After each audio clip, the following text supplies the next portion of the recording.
ফিরে এলাম বিরতির পর। এবার আমরা যেদিকে চোখ রাখবো, কংগ্রেসের পরিস্থিতি অনুকূলে দলকে আত্মতুষ্টিতে ভুগতে না করলেন সোনিয়া গান্ধী। তিনি জানাচ্ছেন দলীয় নেতাদের সাংগঠনিক কাজ করার নির্দেশ দিয়েছেন তিনি, এবং পাশাপাশি 5 রাজ্যের বিধানসভা ভোটের আগে দলের শক্তি বৃদ্ধির উপর জোর দিতে চাচ্ছেন তিনি।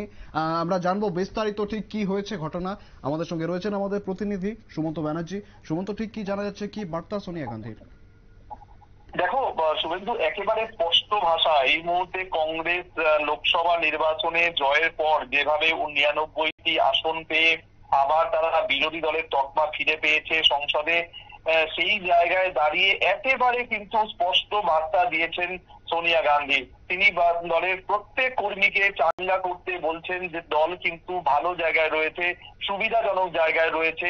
সুতরাং আগামী দিনে যে কোনো যে 4টি রাজ্যের নির্বাচন রয়েছে, বিধানসভা নির্বাচন রয়েছে, যার মধ্যে মহারাষ্ট্র এবং হরিয়ানা অত্যন্ত গুরুত্বপূর্ণ দুটি স্টেট কংগ্রেসের কাছে, সেই দুটো স্টেটে কিন্তু ভালো ফল করার ব্যাপারে বেশ আশাবাদী দল। তার জন্যই তার আগে দলের সমস্ত কর্মীদের চাঙ্গা করতে এই বার্তায় দিয়েছেন। তিনি প্রত্যেককে বলেছেন যেন কেউ তারা আত্মতুষ্টিতে না ভোগেন, এবং যাতে সব দিক থেকে দল যেন ঝাঁপায়, কোথায় কোন খামতি রয়েছে, কোথায় কোথায় কাজ করতে হবে, সেই সমস্ত ব্যাপারে কিন্তু তিনি দিক নির্দেশ করেছেন। এবং দলের যারা শীর্ষ নেতৃত্ব তাদের কথা অনুযায়ী চলতে হবে। আমরা জানি যে লোকসভা নির্বাচনে সারা দেশের মধ্যে ইন্ডিয়া জোট যেভাবে লড়াই করেছিল, তার জন্য বিজেপিকে কিন্তু রীতিমতো বেগ পেতে হয়েছে, এবং তার জন্যই কিন্তু বিজেপিকে নির্ভর করতে হয়েছে তাদের শরিক দলের উপর, এবং তার উপর ভিত্তি করেই কিন্তু কেন্দ্রে এনডিএ সরকার গঠিত হয়েছে। এবার যদি আমরা দেখি ইন্ডি জোটের কথায়, আজকে যদি নীতিশ বাবু বা অন্যদিকে চন্দ্রবাবু নাইডু এরা যদি কোনো রকম ভাবে বিজেপি ইন্ডি ব্লকের দিকে আসতেন, তাহলে কিন্তু নিঃসন্দেহে ইন্ডিয়া জোট সরকার গড়তে পারত। সেই সময়ও কিন্তু তারা পরিষ্কার ভাবে জানিয়েছিল যে না, এখন তাদের মূল লক্ষ্য হবে সরকারের বিভিন্ন ভুল পদক্ষেপকে তুলে ধরা, মানুষের সামনে তুলে ধরা, যাতে সরকার ভুল করলেই বিপদে পড়তে পারে এবং সেই সুযোগটা ইন্ডিয়া জোট নিতে পারে।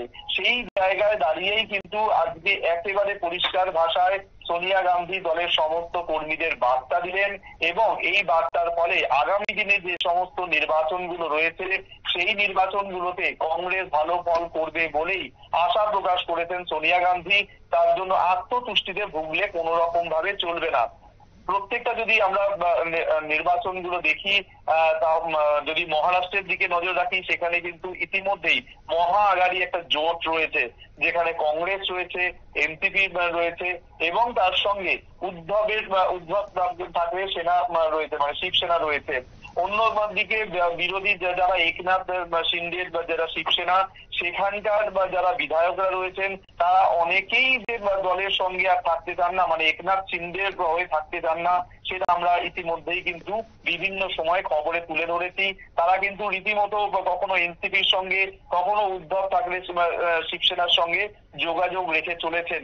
সুতরাং আগামী দিনে নির্বাচন হলে তাদের এই যে জোট, মহা আঘাড়ির জোট, তা হয়তো আবার ক্ষমতায় ফিরে আসবে, কিন্তু তার আগে কেউ যেন আত্মতুষ্টিতে না ভোগে সেই বার্তা কিন্তু পরিষ্কার করে দিচ্ছেন। যেমন কংগ্রেস পরিষ্কার করে দিয়েছে উদ্ধব ঠাকরে শিবসেনা এবং এনসিপি, এবং এখনো পর্যন্ত কিন্তু মুখ্যমন্ত্রী, সেই রাজ্যের যে নির্বাচন সেখানে মুখ্যমন্ত্রী পদপ্রার্থী হিসেবে কারোর মুখ তুলে ধরা হয়নি। সুতরাং বোঝাই যাচ্ছে যে আগামী দিনে যে নির্বাচন হতে চলেছে তার আগে কোন রকম ভাবে যাতে কেউ আত্মতুষ্টিতে না ভোগে, কাজ যেন প্রত্যেকটা জায়গায় হতে পারে, মানুষের কাছে পৌঁছতে হবে, মানুষের কথা শুনতে হবে, এবং মানুষের কথা শুনে সেই সমস্যার সমাধান করতে হবে। এই বিষয়টাকে কিন্তু তুলে ধরার চেষ্টা করেছেন সোনিয়া গান্ধী। এবং তোমাকে জানিয়ে রাখবো যে ইতিমধ্যেই তার কথায় উদ্বুদ্ধ হয়ে প্রত্যেকটি রাজ্যে, প্রত্যেকটি জেলায় জেলায় মানুষ কিন্তু তাদের যে দলের কর্মীরা রয়েছেন তারা কাজে নেমে পড়েছেন। আমরা জানি যে বিভিন্ন যে নির্বাচনগুলো রয়েছে তার মধ্যে আরো একটি নির্বাচন আসতে চলেছে বিহারে। সেখানেও আমরা জানি যে আরো একটি চ্যালেঞ্জ আসবে কংগ্রেসের কাছে বা অন্যান্য দলগুলির কাছে, কারণ সেখানে কিন্তু প্রশান্ত কিশোর, যিনি একসময় পরামর্শদাতা, রাজনৈতিক পরামর্শদাতা হিসেবে কাজ করতেন, নির্বাচনী পরামর্শদাতা হিসেবে কাজ করতেন, তিনি কিন্তু এবার নিজের দল আনছেন। সুতরাং সেখানেও কিন্তু কিছুটা হয়তো ভোট কাটাকাটি হবে। সুতরাং সমস্ত দিক থেকে কিন্তু লড়াই করতে চাইছেন। অন্যদিকে যদি দিল্লির কথা বলি, দিল্লিতে কিন্তু আপ এবং কংগ্রেস যে একসঙ্গে লড়বে না, তাদের যে পথ আলাদা, সেটা কিন্তু একেবারে পরিষ্কার করে দেওয়া হয়েছে দু দলের তরফেই। এবং যে কারণে কিন্তু আমরা দেখতে পাচ্ছি গত কয়েকদিনের দিল্লিতে বিভিন্ন ইস্যুতে রাহুল গান্ধী যেমন মুখ খুলেছেন কংগ্রেসের শীর্ষ নেতৃত্ব।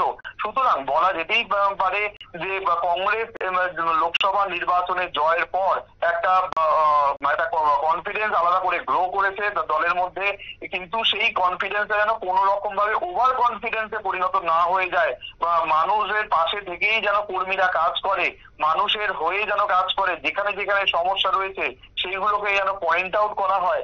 এই সমস্ত বিষয়গুলোকেই কিন্তু সোনিয়া গান্ধী মাথায় রাখতে বলেছেন তার দলের কর্মীদের। সুতরাং সেই অনুযায়ী এবার দলীয় কর্মীরা যে ঝাঁপিয়ে পড়বেন সেটা নিয়ে আর কোনো সংশয় থাকছে না, কারণ দলের শীর্ষ নেতৃত্ব হিসেবে সোনিয়া গান্ধীকে কিন্তু সকলেই বেশ পছন্দ করেন, তার কথায় চলতে, তার দিক নির্দেশের অপেক্ষায় ছিলেন। সুতরাং আগামী দিনে মল্লিকার্জুন খাড়গে, রাহুল গান্ধী এরাও হয়তো বলবেন, কিন্তু তার আগে এই যে পেপ টক, সেটা হয়তো দলের কাছে অত্যন্ত জরুরি ছিল। শুভেন্দু। একেবারে সুমন্ত, ধন্যবাদ। আমাদের প্রতিনিধি সুমন্ত জানাচ্ছিল ঠিক কি বার্তা দিয়েছেন সোনিয়া গান্ধী। তিনি দলের সমস্ত কর্মীদের বার্তা দিয়েছেন, অর্থাৎ আত্মতুষ্টিতে না ভোগার। সামনে নির্বাচন রয়েছে এবং মানুষের কাছে কাছে পৌঁছতে হবে, দলকে সাংগঠনিকভাবে আরো চাঙ্গা করে তুলতে হবে। এই বার্তাই কিন্তু সোনিয়া গান্ধী তার কর্মীদের দিয়েছেন। ফিরে আসে একটা বিরতির পর, সঙ্গে থাকুন।